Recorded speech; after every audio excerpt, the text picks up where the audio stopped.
Hello, everyone, and welcome back once again to Reject Modernity, Embrace Tradition, the show where we take you back to the good old days, just probably not exactly how you expect from our title. I am, as ever, Clayton Becker. And I am Megan Cox. And Megan, what are we going to be talking about today? Well, Clayton, today we are going to be rejecting social media and embracing real life.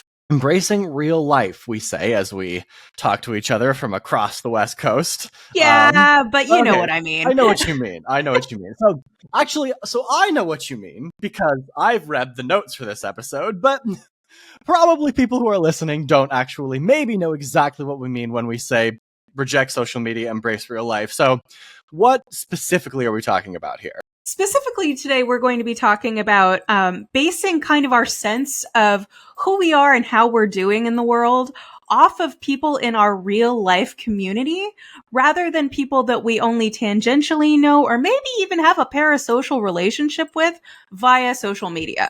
Mm-hmm. Now, just before we get into all of the details here, just to make sure everyone is operating under the same set of facts, what is a parasocial relationship? Because hopefully some of our listeners don't know what this is.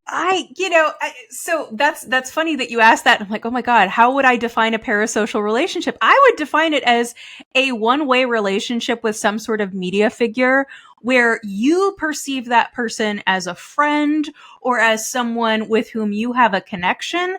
And in most cases, the subject of that connection is completely unaware of it. So, someone who unaware of the connection, unaware of your existence. Yes, Right? exactly. There you are in a kind of a one-way friendship, with this person, with this subject. And this is something that's kind of developed in social media, particularly because so many of us participate in friendships with actual friends only through consuming media those friends are sending out into the world. So as we'll discuss throughout this episode, it's very difficult to distinguish mentally between someone you actually know in person in real life posting pictures of their new baby and Taylor Swift posting vacation photos. Yeah, like this is not actually like crazy, right? Like there is a like incredibly social component to social media, and like it's easy to understand why somebody seeing someone live their life out online would think, oh, like I could be friends with that person. That person seems like someone who would be my friend, right? And then at the same time that many of us have friends that we haven't actually met in person because we sort of like met friends through friends, right? I have a bunch of friends in the Netherlands, for example, who I know through my friend Gijs, who I do know from in-person stuff, but I know none of these other friends that I talk with constantly, right? Like I've not met any of them in person. Mm-hmm. And yet I'm sure that if we were to meet in person, right, it would be the same as it is online. It's very easy to port that over to someone that you don't actually know and aren't actually interacting with. Yes, absolutely. And this might seem like just a little bit of a problem for people's social development or whatever, but it actually does inflect our politics.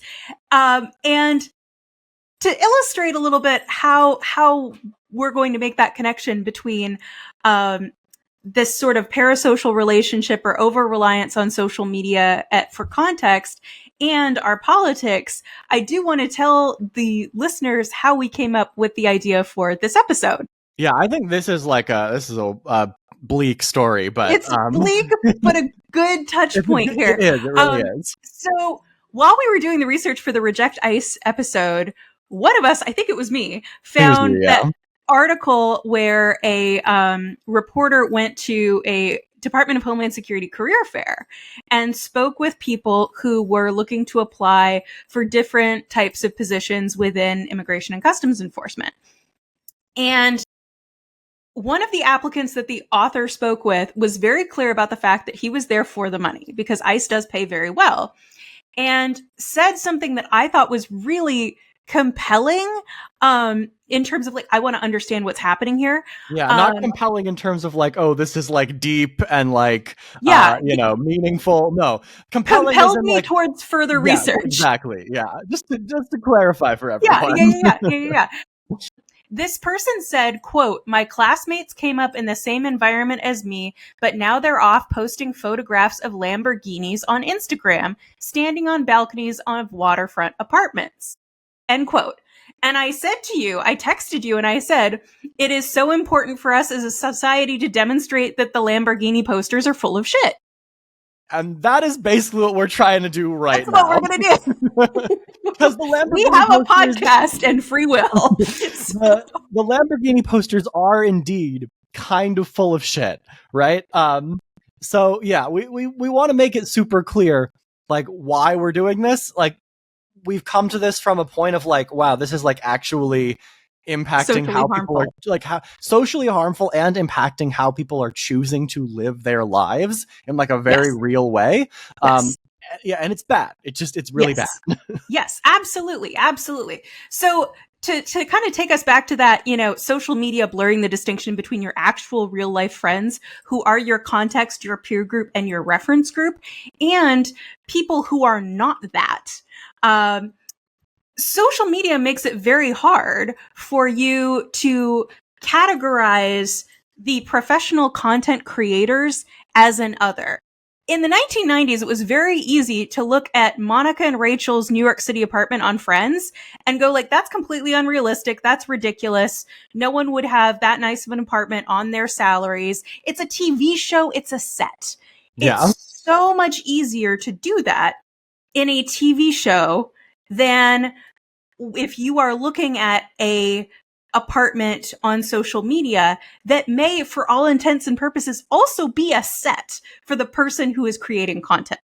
And when we say like, so I want to back up just a little bit. Like there's obviously the distinction of, Friends is a show produced by ABC. It's clearly fictional. Even when it was coming out originally, people were like, NBC. this is, yeah, did I say ABC? ABC, yeah. Oh, Close NBC, enough. yeah. Sorry. We're gonna get comments. was a major like production. Even when it was coming out, people were like, this is unrealistic. No one would have this nice an apartment, right? Nowadays, right, like you see a content creator and that is like, to your eyes, a real person, right? Like that's the purpose of this content creation industry is like the influencer industry, is that these are like real people.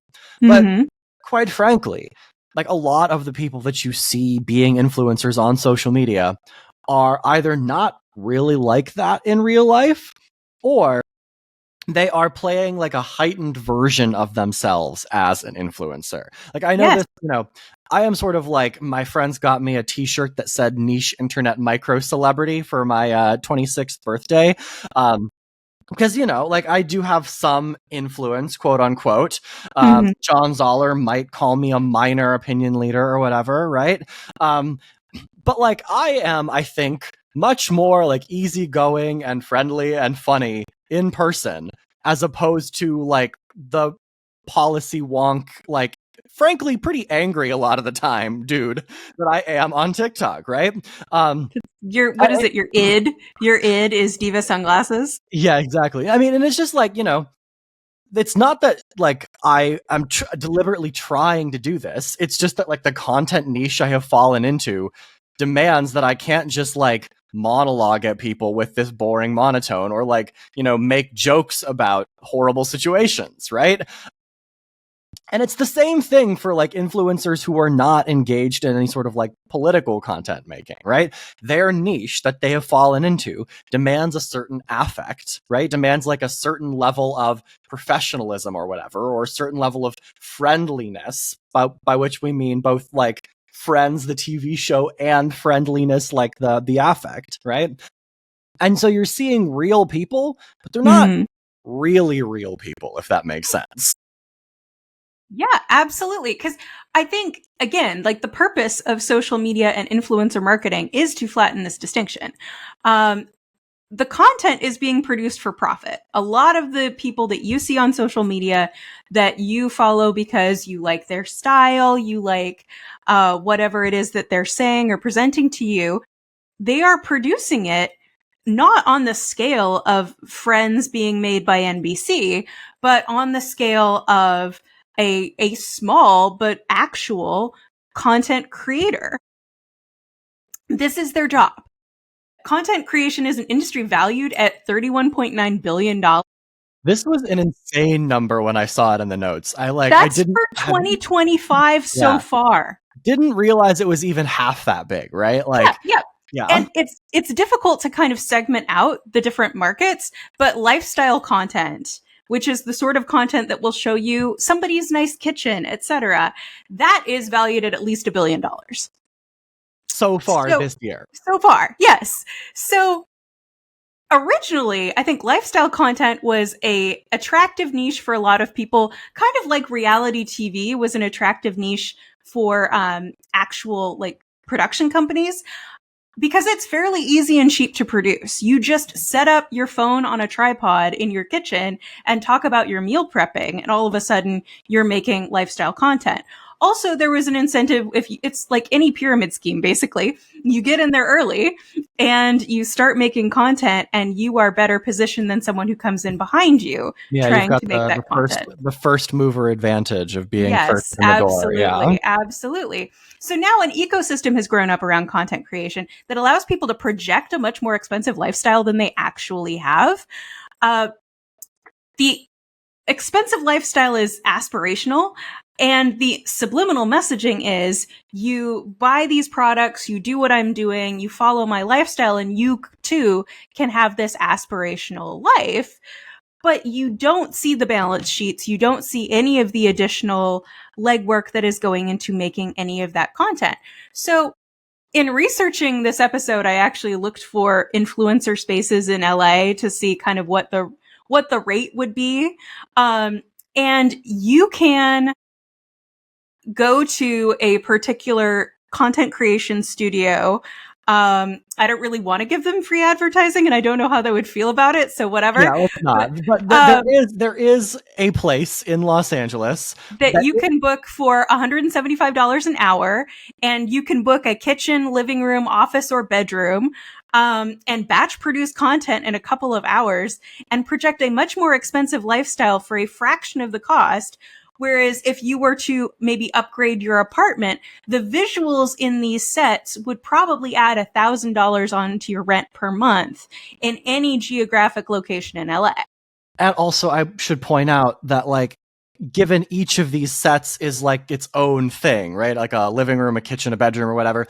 In order to upgrade the aesthetics of all of them, you'd probably be spending much more than $1,000 a month more in rent. Especially for parts of the aesthetic that you can get from this place, like specific views, for example, much more expensive. And so you have people when we said earlier that for all intents and purposes, the content that you are seeing is similarly produced on a set, we meant that literally. We didn't mean that we didn't mean that they have actually like devoted a little part of their apartment to being like a set. We meant that there are sets you can rent in Los Angeles and also other influencer heavy cities, places like Miami, for example, where you can rent these spaces for much less than it would cost you to rent an actual apartment with these aesthetics. And then you film your content there and you project a much wealthier lifestyle than you actually have. It's totally fair. It is. And there is no way to know who's doing what. So, of itself, this isn't bad. These are people who are making a living through, creative content making, and advertising. Fine, whatever. It's probably leading to overconsumption, but that's not my primary problem with this right now. We could talk about overconsumption later if you want, but my primary concern is the political implications of doing something like this. So political psychology has a term for the belief that you are worse off than others around you. It's relative deprivation. Clayton, you want to talk to us a little bit about the concept of relative deprivation? Yeah, so relative deprivation can mean sort of a couple things. In this context, it more specifically means, like, I am not keeping up with the Joneses, basically. Like the person in the article in N+1 magazine said about his decision to join ICE, the people who came up with me were in the same circumstances I was, and now they are posting pictures of Lamborghinis and balconies with these great views. Mm-hmm. That is relative deprivation. Even if you are doing well, even if you're doing fine, if you perceive that other people are doing better than you, especially people who, either were doing the same as you or who previously weren't doing as well as you, then that is going to cause you to feel dissatisfied. That's going to cause you to be frustrated, be angry, and relative deprivation has been cited as being a sort of primary or secondary psychological cause for a lot of the social unrest that we see these days, a lot of the social unrest we've seen in the past. The other thing that relative deprivation can mean is when sort of progress in living standards slows, for example. So, there was a large expansion of living standards sort of towards the, beginning, middle of the, 1700s, 18th century. And then in the latter half of the 18th century, a lot of that progress slows due to various reasons, various factors. But even though conditions were still improving, people all across the world felt that they were not getting ahead in the same way that previous generations had. And that time period is when you get things like the American Revolution, the French Revolution, other episodes of unrest around the globe. Not that that's like the only reason or the primary reason, but it has been cited as a secondary cause in these kinds of social movements, this social unrest, all the way up to these big events like actual revolutions and like regime changes. Yep. It's also frequently referenced as a contributing factor to unrest in the U.S. in the last probably 100 years at this point we're talking. The rise of populism, the rise of fascism, when a formerly top-notch group in the hierarchy, or even a middle-range group in the hierarchy, sees that the lower groups in the hierarchy are starting to catch up to them. They perceive it as their own status declining, not the status of others improving, and can view that as something that needs to be fought and needs to be fought politically. Yeah, and in conjunction with, just to make sure we're sort of clear on all of the like definitions and terminology for people, in addition to relative deprivation, this latter bit is also called group threat theory. And it's basically like a dominant group in society. It doesn't have to necessarily be the only dominant group, but a dominant group in society perceives a threat to its social primacy because of the arrival or influx of people who do not belong to that like self-defined social group. And this is also, just as a brief aside, sort of why you see like whiteness as a category expand to encompass more people, right? Like at the beginning of the 20th century, like Ashkenazi Jews, for example, were definitely not considered white. Italians weren't white. People from like the Balkans and other parts of Eastern Europe really were not white, right? Nowadays, at least for most people, there are some, far right wingers. Some holdouts who do not think that any of these people are white. But for the most part, you see people from Italy, Eastern Europe, the Balkans, and Jews get racialized as white. And that's a response both to this group threat of people who are sort of more quote unquote obviously phenotypically not white, as well as this like desire to maintain social primacy and address things politically by like co-opting those like racial and ethnic groups into whiteness so that they have a stake in maintaining the old racial order. So we've got kind of a perfect storm here of a sense of a shifting balance of power in terms of racial and ethnic groups in the United States, particularly, though this is not exclusive to the United States at all. We've got that kind of shift in the balance of power. And we also have economic challenges, which I don't want to downplay necessarily. One's perception of one's economic circumstances is extremely important to one's political attitude and disposition. There is a theory that when people vote, for the most part, people who aren't us, people who are not deeply entrenched in different political and policy arguments, many people are just looking at their own economic circumstances when they're voting. This is called retrospective voting theory. And in this theory, all you are doing is considering, are you doing better than you were 4 years ago, et cetera? Are you better off than you were 4 years ago? I think was the Reagan slogan. And what the Lamborghini posters are doing for all of us here is changing that benchmark. Mm-hmm. If we are in a position where we think that having a Lamborghini is a normal mark of financial well-being, then we are going to perceive our lack of Lamborghini as a sign of financial and economic threat. Yeah. And act on that threat.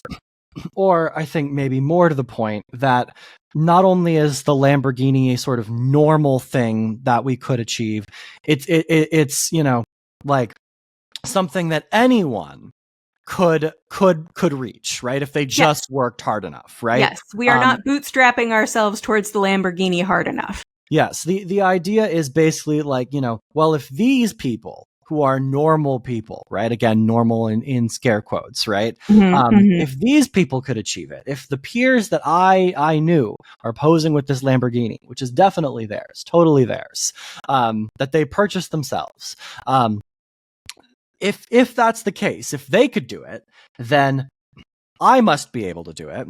But if feel like I'm working very hard, right? I've got my nose to the grindstone. I'm on the grind set. I get up at 5 a.m. every morning. I, drink my Saratoga Springs water from the blue bottles, a la Ashton Hall, right? Well, then it must be somebody else who's holding me back. Right? It's not my fault. People don't typically like to blame themselves for these kinds of things. If they do have this sort of like self-actualization of, well, I'm going to then work harder, many of them don't work harder in like socially desirable ways, pro-social ways. They go to the DHS career fair and decide to round people up for bonuses. Yep. Also student loan forgiveness. Mm-hmm. A lot of perks. So specifically, I want to talk about how far off this individual's perception is of their economic reality. And then I think we should take a break and talk about how important it is to think about real life and our own real peer groups. Yeah, to me. Seems like to return to our friend who is applying for jobs with the Immigration and Customs Enforcement Agency. He says that the peers he sees succeeding are people that he grew up with. There's little to indicate that that is true one way or the other. But what I did want to say is that Lamborghini sold 10,000 cars worldwide in 2023 out of 76 million vehicles total sold globally. So while possible, it is stunningly improbable that all of these guys' actual real life friends are buying Lamborghinis. So we have the possibility that they are not looking at their real life friends, or that their real life friends are possibly posing in a parking lot with somebody's other Lamborghini. To return to Friends, I think this is a plot line from Friends with Joey and the Porsche. But I think it's probably more likely that this person is imputing to their real life friends the status of their influencer or content creator parasocial friends. Mm-hmm. And that is completely distorting their own perception of their economic circumstances and is changing what they are willing to do in order to quote unquote get ahead financially and economically. And that is going to have a significant ripple effect, if that is happening at scale, on people in our country. Yeah, and I think an important additional piece here, which we've sort of beat around the bush a little bit on, but that social media is like very highly curated, right? You are only seeing what the people in your social media feed choose to show you, right? Like, Megan and I record these episodes of the podcast pretty straight. There's not much that gets cut out aside from pauses. But I will take several takes, right, of a video that I'm making before I upload it to TikTok because I've just misspoken, or I've thought of a better way to phrase the argument, or I just don't like the way that I'm presenting something. Every single person that I know who posts videos on TikTok in any sort of reasonable quote unquote reasonable, any sort of like regular time frame, regular scale, does the same thing. We have to make multiple takes of whatever video we're doing in order to get it quite right. Exactly the same thing is true for basically every single thing that you see on someone's Instagram feed, every single thing you see on one of these lifestyle influencers' TikTok pages, every single thing that you see that they post on, I don't know, what are other, like on LinkedIn, right? People on LinkedIn are like the worst at this, right? I would honestly say that probably a good portion, like at least a quarter of all of the stories you read on LinkedIn about persevering and like being a grind set champion, they're all fake, right? Like totally fake. That's why you have like the stories about, oh, I saw this dog in the rain and I helped him, and then I went into my job interview and the interviewer was the dog. Like, that's where that kind of story comes from. Yes. The long-winded point that I'm trying to make here basically is that, everyone's social media feed basically presents them in the best light possible. And I don't necessarily begrudge anyone doing that, right? Like, I have a very, very good friend who is obsessed with making sure that he only posts content chronologically on Instagram. So like if he, took a trip to Italy and hasn't posted any pictures from that yet, or forgot to do it, and now it's November, right? He's still gonna post the Italy photos before he posts Thanksgiving photos, which is like his bag, right? Whatever, man. I say that it gives him like way more, like he gives new meaning to the term fashionably late, right? But like that kind of thing, if you don't know that that's what he's doing, then you're like, oh wow, he's like only ever traveling, and he's like traveling to Italy in November, right? Like that's like prime working season, right? Like people aren't normally taking trips to Italy in November. He must have way more money than I do, right? And it's like this multiplied times basically every person on your feed, right? And so even if you have a scenario where you've only got like one or two friends who have ever posed with Lamborghini, the fact that all of your other friends who have sort of chosen that route of like going to a city that is like known for its like influencer marketing or whatever, right? The fact that they're posting similar photos is going to cause you to infer that they are living the same kind of lives as the people who have like the most ostentatious consumption. Fully apart from any of the political ramifications, that's just bad for you, like psychologically, right? That's like, because again, you feel like you are being left behind. You're like Leslie Odom Jr. in Hamilton, right? Like you're saying, that like, I'm falling behind this like asshole Hamilton, right? Like that is the whole thing. It's like the whole, I hate to do the musical theater reference, but that's really what it is, right? It's like, it's fun. You're saying, you're trying to argue yourself into this, like I'm not falling behind, but psychologically you are absolutely feeling like you are falling behind, and it causes you to do all sorts of things that you wouldn't otherwise do, and it's just really bad for your long-term decision making. Yes. Absolutely. So hopefully at this point we've convinced you that it is bad to spend so much time on social media, and it is bad that other people are spending so much time on social media. Why don't we take a bit of a break, and when we come back, we will give you some suggestions for what to do about it. Sounds good.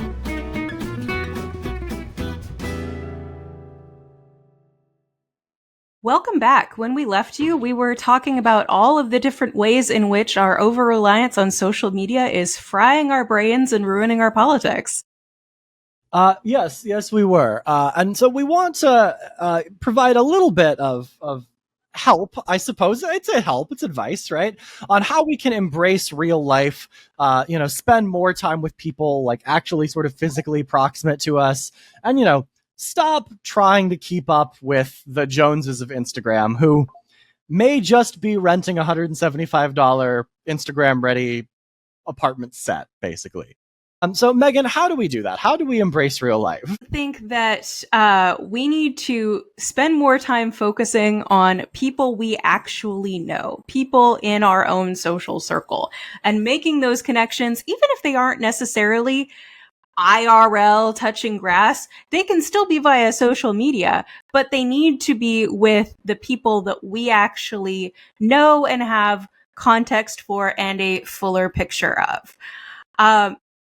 These are people that we're more likely to have socioeconomic similarities with, and so are more likely to serve as a better reference group for those comparisons that we inevitably psychologically are going to wind up making. Yeah, I think that this makes a decent amount of sense, right? Like, there's something to be said for, being a little skeptical of people that you haven't talked to in a while and like what they're posting on social media and the curation that they put on their feed. But there is even more to be said for like trying to avoid these like parasocial relationships with people whose entire like job basically is to present this kind of like affluent, not necessarily like super wealthy often cases, but like affluent, upper middle class, sort of lower upper class lifestyle in order to get you to subconsciously associate the products that they are hawking with the lifestyle that they are living. And if you were to only buy the KitchenAid stand mixer, you too could live in this glamorous house, I do believe that about the KitchenAid stand mixer, though. I do own a KitchenAid stand mixer. It's very nice. I have the pasta attachment. This is not a KitchenAid commercial. Hashtag However, not sponsored. yeah, this is not a KitchenAid commercial. But yeah, the stand mixer does work. We'll just say that. Anyway, Okay. but, All right. but you shouldn't look at someone who's like, whole thing is like, oh, I'm going to go and like, make fresh bread or fresh cookies or fresh pasta for my family, right? Like, I do that infrequently, right? Like I'll do it every so often, but it's not like every single day I'm out there making like every single thing I'm eating from like base ingredients, right? Whereas a lot of the people you see on social media with the KitchenAid mixer are doing that. Like that's their full-time job. It's their job. That's their full-time job is making things all day in the KitchenAid stand mixer, right? And making you think, oh, it's so easy, right? It's easier than doing it by hand, for fuck's sake, but like I'm not making fresh pizza dough every single day. You know what I mean? Yes. Like that's ridiculous. That's ridiculous. Yes. And I think we need to do a better job of recognizing that that is unrealistic and that the people who are doing that, they're able to do that because again, that's their job.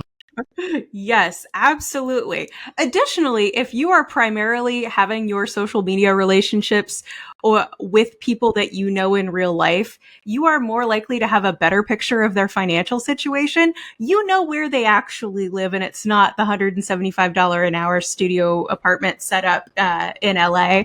You might not be directly talking about salaries or 401ks, but you know their lifestyle, you know what they like to spend on, and you also know what they like to save on. They might not live in a very nice apartment because they like to stay in really nice hotels when they travel, etc. You're more likely to have a better sense of their whole financial picture than someone who is just presenting you with an extremely aspirational view of life. You also if your real friend actually bought a Lamborghini or not. Like there's no way you're hiding that information. And also, you know what these people's jobs are most of the time, or at least sort of have a vague idea of what their actual job is. Like, are they actually working a real 9 to 5? And then on top of this as well, I want to point this out because it's something we didn't mention in the top half, but I think is important. A lot of people who are in their like mid to late 20s, early 30s are just absolutely drowning in credit card debt in order to live these kinds of affluent lifestyles. Like they are $50,000, $100,000, $150,000 in credit card debt. And they're banking on the fact that they are young enough, essentially. They are young enough to overcome a bankruptcy in their late 20s and then get back to being a quote unquote normal person once they reach an age where they don't want to go clubbing every night, right? Like, I don't have statistics for you on this, but I've read several articles about this kind of lifestyle. And at least in places like Miami, Tampa, Los Angeles, San Diego, places where like people are sort of projecting this kind of this affluence more often than others, it is like not a trivial number of people who you see on your feed are living these affluent lifestyles, not on the back of like the money that they've earned, but on the back of just being an absolutely crippling credit card debt long term. Yeah. That's a really good point. There are some people whose financial situations you don't know and really don't want to emulate. And it is in everybody's best interest to be using peers whose financial situation you have a bit more familiarity with as your reference group. Yeah, you usually have at least some idea if the people in your actual social circle are totally drowning in debt, um, in a way that you don't when you're looking at people who are maybe even just people who are a part of your like peripheral circle. You don't actually know what their financial situation looks like. Mm-hmm. Well, and I mean, I've found it very like comforting and wholesome being friends with other graduate students in our program, because if one says like, I don't know, man, I really can't go out tonight, but we get paid next week. How about next week? And everybody's like, yeah, that's a much better idea. That is really heartening. Yeah, and people who are in your like sort of normal everyday social circle, they talk about normal everyday things, right? Like Yes. I was out at bar trivia this week with the group of us that go, and one of our friends was talking about the apartment that he was going to rent with another one of our friends, and they were the like upshot of this conversation was that the apartment they're moving into does not, just as a rule, have a refrigerator in it. You have to they have to rent basically a refrigerator from this place. Like, not like, I don't think it's like you have to pay extra per month for it. I didn't get all of the details, but like the apartment does not have a refrigerator now, and they need to like request one in order to be like, in order to have it put into the unit, right? Which I is have so many questions. I can find out the answers for you later. But like, that's the kind of like sort of normal thing that Yes. like is weird and is like, oh, well, obviously if they're moving into this apartment and it doesn't have a refrigerator, then like they're not like living high on the hog, right? Like this is the Yes. same for, I won't say names because I don't want to like air anyone's business, but one of our friends just went on a several week-long trip through the mountains, right? Mhm. If this person were more like social media inclined, they very much could have stretched out that mountain trip for like months worth of content of like, look at me, I'm backpacking through the central United States, right? Mhm. Mhm. This is not something that people in our social circle are particularly given to doing, Mhm. but it is people that, something that people in other people's social circle might be given to doing. And if you only saw the supposedly months-long trek through various national parks and things, then you might think, wow, they have way more money than I do. How are they able to manage that? How are they able to take all that time off of work, right? And the answer is by by renting an apartment that doesn't have a fridge. Yeah, right. Or you don't know that this person is moving in with a roommate and they have to like request a refrigerator. Mhm. Like, it's that kind of normal everyday stuff that you're like, oh yeah, we're all sort of still in the same boat. You know what I mean? Yes, exactly. That is such the perfect anecdote to make exactly this point, that you have a much better sense of financial circumstances and what is real and what is fake when you're basing your primary interactions off of people that you know in real life. Absolutely 100%. I do also want to suggest that for our own personal behavior, we've talked about making sure that you stay friendly or more in contact with people that you know in real life, whether that is in real life hanging out or hanging out on social media.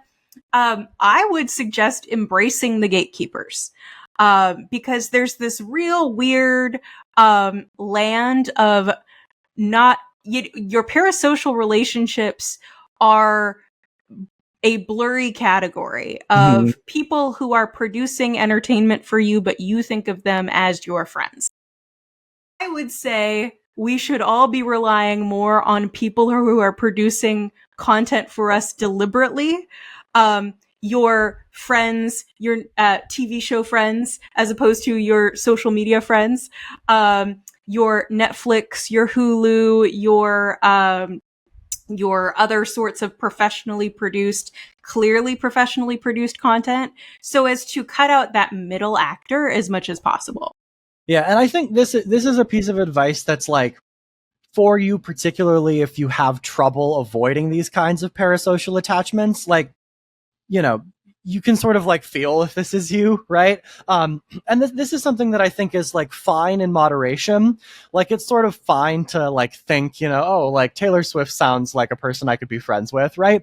But she's like Taylor fucking Swift, everyone, right? Like, you're not actually going to be friends with Taylor Swift. Whereas these sort of like meso level influencers or whatever, you have this idea that like if you could just maybe break into that influencer category of folks, you too could be friends with that person, right? Mm-hmm. And it's like, you know, I have a number of people on social media who I'm, you know, to use the term mutuals with, and that we follow each other, but we're not friends. I don't know these people, right? Like, you know, I'm sure I'd be sort of polite and collegial with them if we met in person, but like, I'm not getting invited to their wedding. I'm not like asking about their like kids' business, right? Aren't like, you mutuals with like Jamelle Bouie? I am like, mutuals with Jamelle Bouie. Jamelle, if you ever see any of these episodes or anything you want to come on the podcast, you're more than welcome to. Megan and I will not deny you the opportunity to join this huge platform that we have. Clearly the New York Times isn't doing enough for you. But that's the kind of thing, right? Like I've spoken over text with Jamelle several times, but I'm not his friend. Like, if I were to go to Charlottesville where he lives, I'm not going to ask him, hey, do you want to hang out and get dinner? Yeah. Right? Like, that's like a bridge too far, right? Mm-hmm. You know, there are some people who I'm mutuals with who I would feel maybe a little more comfortable doing that because we're closer in age, we have similar interests, like that kind of stuff. But like, you got to understand, you got to like do that for yourself, right? Like, these are people who I've talked with, like, you know, like for a lot, right? Like, I'm not just like in passing, right? And I'm also like not, again, the kind of like aspirational person you want to aspire to being, because I totally lucked into having this platform. I made a video making fun of Elon Musk and woke up with several thousand followers, right? Like, that's what happened to me. So, again, getting into the niche early. Exactly, right? But the point that we're trying to make here, I think, is that like, if you find this difficult for yourself to avoid these sorts of like parasocial attachments, right? You know, if you find yourself like messaging people on Instagram who you don't actually know, like you swipe up on their Instagram stories and are like, hey, that's so cool, right? Like, that might be a little bit of an indication that you are forming these parasocial attachments. These people don't know you, right? Like, you're just sort of messaging them out of the blue. Then maybe you should like think more carefully and critically about embracing the sort of professionally made content that is explicitly, this is not the real version of this person. They are playing a character. They are acting. Even in reality TV, this is more easy to do, right? Because you know that there's this crew there. It's different from a person and their iPhone camera. You know what I mean? Like, yes. It's different. It's qualitatively different, psychologically speaking. Absolutely. So those are really my suggestions for our own personal behavior.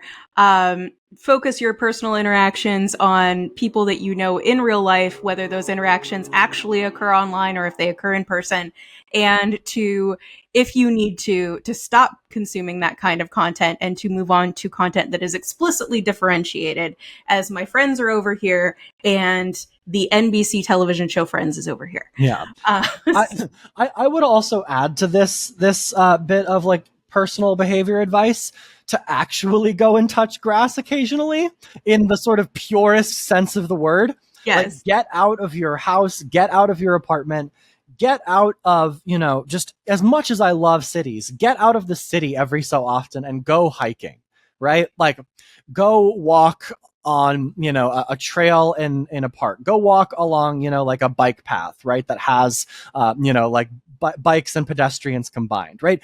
Do something outside that gets your attention off of what's happening on your phone, right? Like, this is, you know, far apart from like spending time with, you know, friends online or otherwise, right? Like, just actually spend some time outside touching grass. Like, one of the best things that I do for my mental well-being every day nearly every day, is I go on a run, right? And for that half an hour, that 45 minutes, that hour, depending on how long the run I'm going on is, I am simply not able to look at social media or anything of the sort. I'm not getting any news, right? I turn off like the push notifications on my watch, so I'm not seeing like push notifications from the New York Times while I'm running. And all I'm worried about is like, what's this next split going to be, right? Mm-hmm. It's very mentally healthy to just take a break from like the online rat race, right? And think about sort of like, and I know I'm monologuing here a little bit, but think about like how people spent their time before you could carry around a computer in your pocket, right?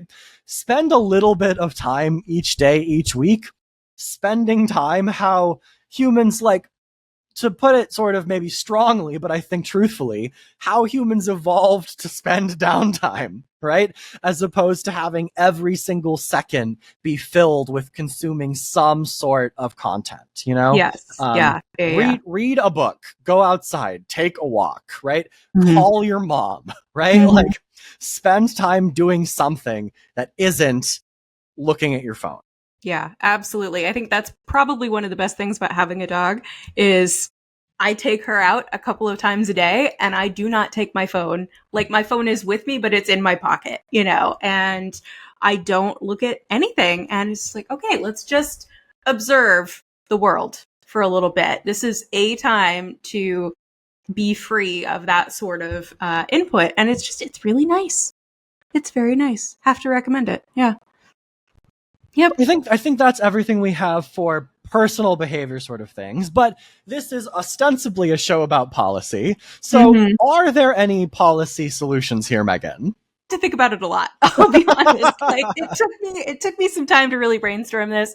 I would say the things that we can do in terms of policy are to make places for IRL gatherings more enticing. And we've talked about this before. The decline of third spaces and everything comes back to the decline of third spaces, man. Yes, absolutely. It's no surprise that we have seen this kind of retreat to social media. At the same time, we've seen a decline of third spaces. Yeah, the digital town square. Yeah, exactly. Yeah, exactly. And it's so much easier to just sit on your couch and talk to people on Instagram or on Twitter rather than to go out into your community and have those interactions. So we've talked about this. We have a whole episode about embracing hanging out. So we have definitely talked about this before. But we should be advocating that we reverse the trend of declining third spaces by improving libraries, community centers, parks, other gathering places that don't cost money, and also some gathering places that do. There is a lot to be said for a nice mall, I mean, there is like actually, go ahead, Megan. They serve a function, and that function can be as a meeting place. I don't know if we've discussed this. When I was a little kid, not little, but elementary school, I was a figure skater. I used to go to practice in the morning before the mall was like open, because there was an ice rink at the mall, and a bunch of seniors got together and power walked in the mall because it was climate controlled and well lit and safe. And there were all these benches and everything. So the mall walkers had their little like loop through the mall. So it can serve a social function to have those spaces. The decline of malls is not just an economic issue. It's also a social issue. Yeah, I agree. And I think, part of this is, both making spaces for third party congregation, basically, but also, as you said, making those places more enticing, right? And I think there's limited avenues to do that through sort of policy, but I think when you have a really enticing space, you notice that there are actually more people there, right? Like I want to draw a contrast between a few malls in my part of the world here in Southern California. You've got like the Westfield Century City Mall. So nice. Which is very nice, outdoors, always packed, basically. Yes. Well, it has all these really nice seating areas and restaurants. I would go there to study. Yeah, it's very nice. It really is. And you also have in that same sort of vein of an outdoor mall with lots of seating, lots of varied businesses, is you have, as much as people love to hate it, you have the Grove further east. And then you have just the totally dead Beverly Center, which is like on North La Cienega, indoor mall above like 4 stories of parking garage for this mall that are never full. And nobody is ever there because it's just not this actually like nice, enticing environment, right? Similarly, further out into the suburbs, you've got a place called Victoria Gardens in Rancho Cucamonga, which is this also outdoor shopping space. It's got everything that a mall has, but it is like outdoors, lots of restaurants, lots of shopping, usually pretty packed, right? Like when I go there, when I'm back visiting, my wife's parents in Claremont, we frequently go to Victoria Gardens and it is always packed. So sometimes to the point that like you cannot actually find parking on site, right?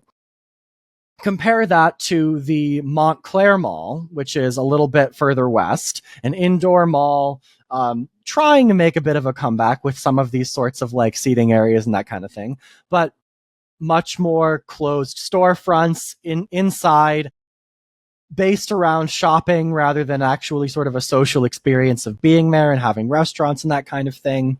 If you look at the malls that are quote unquote still succeeding, right, they are the ones that have made these enticing social spaces rather than the ones that have just, provided a place for stores to be in, the ones that look like, sort of outdoor, sort of pedestrian promenades in Europe as opposed to the duty-free store in an airport. Yeah. The Century City Mall always kind of reminds me of a posh hotel lobby. That's the feel of a lot of that space, and creating space where people want to spend time.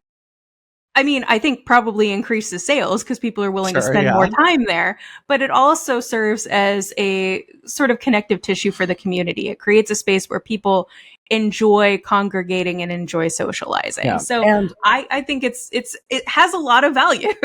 And to the point of, to bring it back out to social spaces more generally, in addition to the sort of relative deprivation and the group threat theories from the psychological and political psychology literatures that we talked about earlier, there's I don't want to call it contemporaneous, but it is sort of a contemporaneous theory called contact theory, which is basically this idea that like routine, like regularized social interactions with people of different backgrounds does the opposite of what group threat theory indicates. It reduces these sorts of like racial hangups. It reduces the animosity that you feel to people in the outgroup.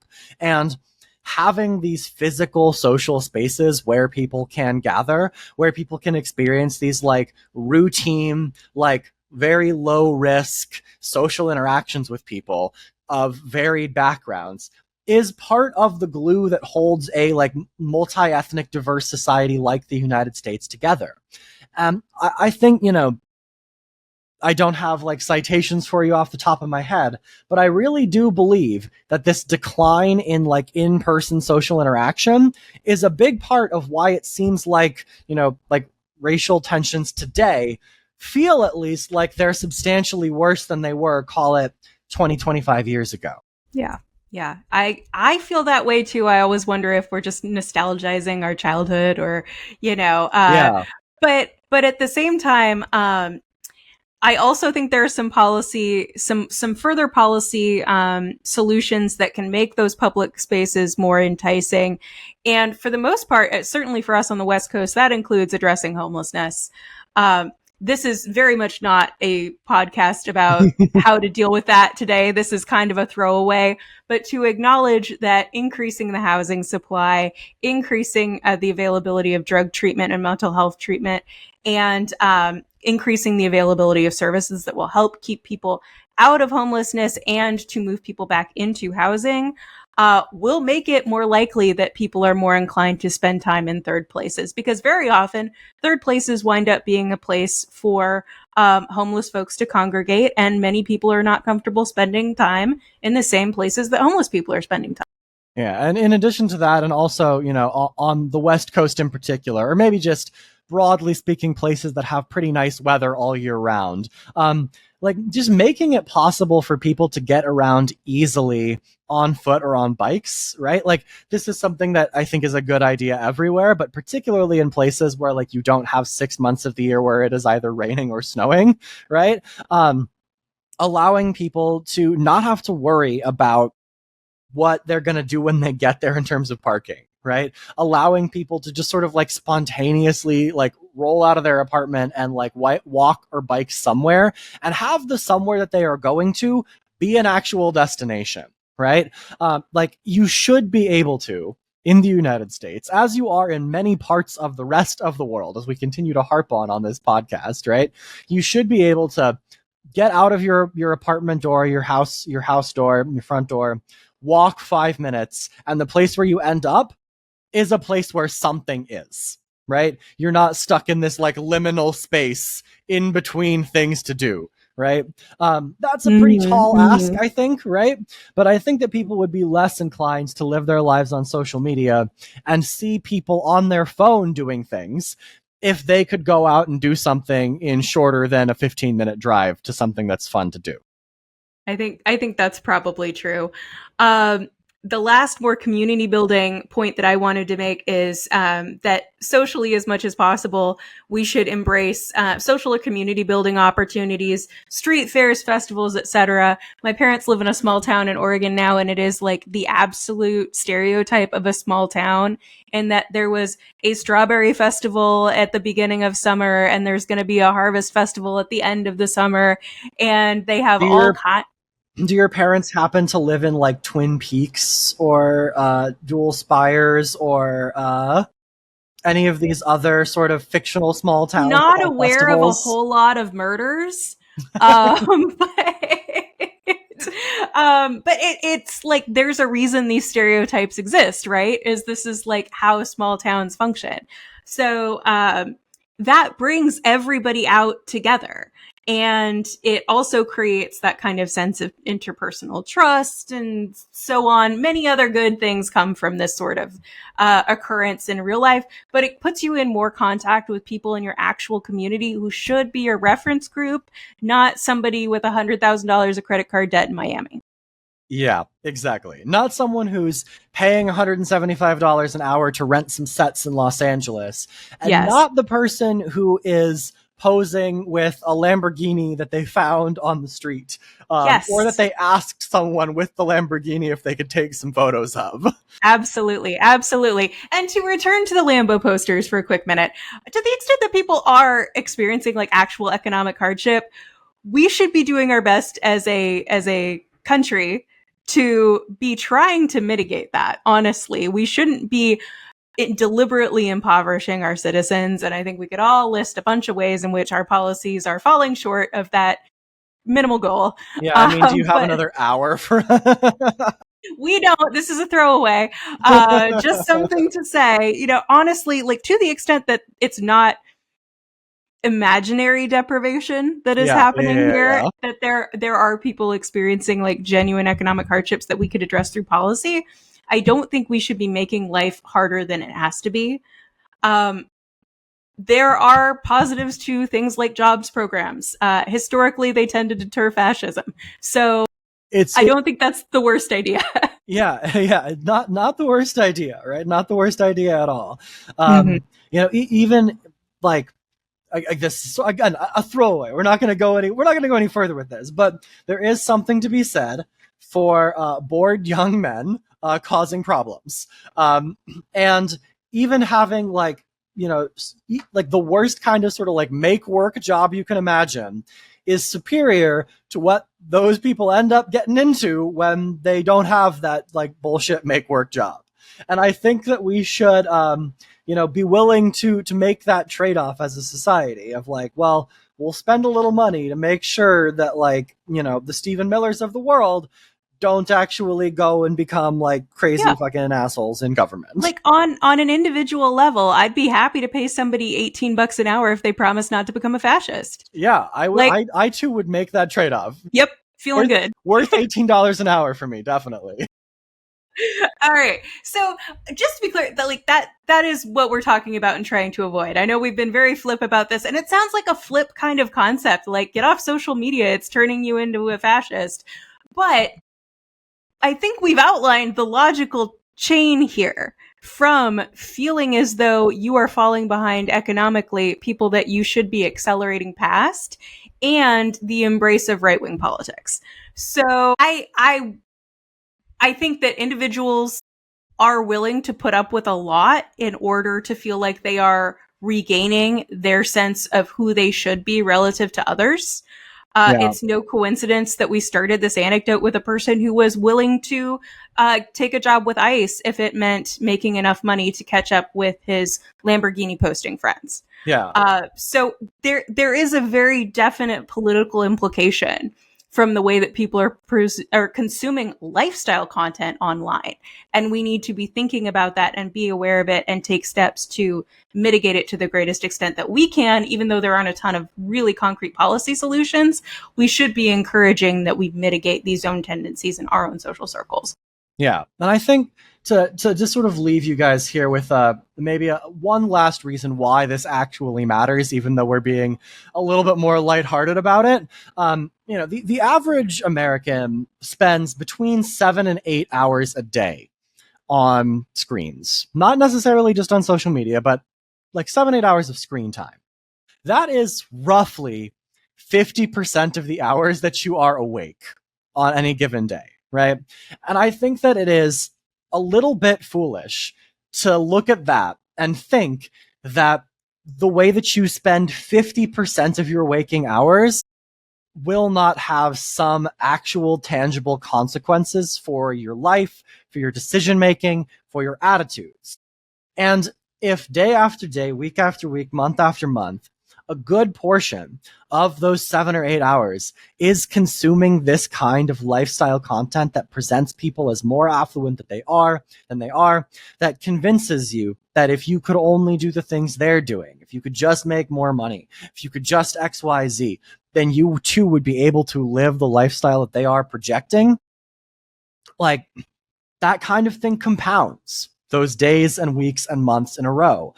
And I think that, if you are sort of listening to this and you think, I don't think this is actually that big a deal, I think that this is, I think you're blowing this a little out of proportion, I would encourage you to think more critically, more carefully about whether, you are actually being honest with yourself in just how influenced you are by what you see on the screens that you put in front of your face 50% of the time that you are awake. But until we manage to convince you all of that, until we manage to change our personal behavior to go outside and touch grass a little bit, until we manage to enact policy that recreates third spaces in all of their former glory, I have been Clayton Becker. I have been Megan Cox. And we will see you guys on the next one.